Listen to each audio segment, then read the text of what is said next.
এক যুগ সন্ধিক্ষণে আমরা এখানে সমবেত হয়েছি, যা বাংলাদেশের ইতিহাসে এই প্রথম এই মহা জনসমুদ্রতার প্রমাণ।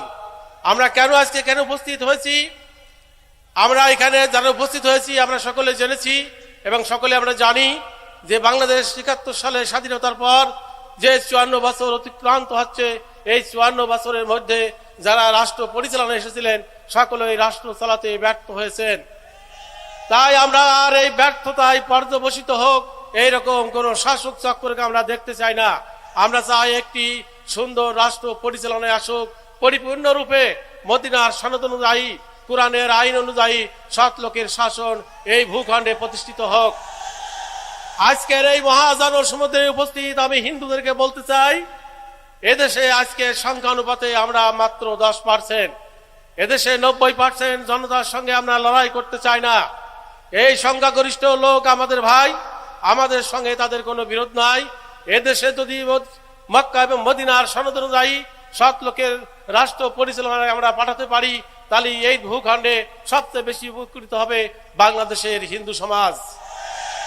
সম্মানিত উপস্থিতি, আজকের এই মহাক্রান্তিকালে আমাদের যে বিজয়, এই বিজয়কে নস্যাৎ করার জন্য ইতিমধ্যে দেশের অভ্যন্তরে এবং বাইরে নানামুখী ষড়যন্ত্র শুরু হয়েছে। তার থেকে আমাদের সতর্ক থাকতে হবে।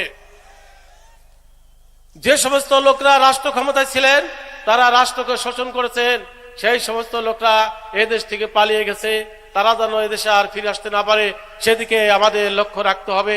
তাই আসুন আমরা এখানে আর ওই লেন্দুব দর্জির মতন, ঘসিটি বেগমের মতন লোকদেরকে আমরা আর এদেশে রাষ্ট্র ক্ষমতায় দেখতে চাই না।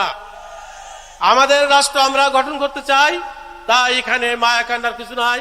আমি প্রতিবেশী রাষ্ট্রের উদ্দেশ্যে বলতে চাই, বাংলাদেশে আমরা যারা হিন্দু আছি আমাদেরকে নিয়ে আপনাদের মায়া করার, চিন্তা করার, অস্ত্র বিসর্জন করার কোনো সুযোগ নাই। এদেশ আমাদের, এদেশে আমরা অনেকবার রক্ত দিয়েছি, এদেশ আমরাই গঠন করব। তাই এই দেশ নিয়ে কেউ ছিনিমিনি খোলার চেষ্টা করবেন না। সম্মানিত উপস্থিতি, আগামী দিনের রাষ্ট্র ব্যবস্থায় যারা আসবেন তাদের উদ্দেশ্যে আমার বক্তব্য সুন্দর, সৎ, ন্যায় ও যোগ্য লোকের, এবং আমি আবারও বলছি সেই মদিনার সনদ অনুযায়ী সৎ লোকের শাসন চাই। সেই সৎ লোকের শাসন একমাত্র এদেশে আনতে পারে বাংলাদেশ জামাত ইসলামী।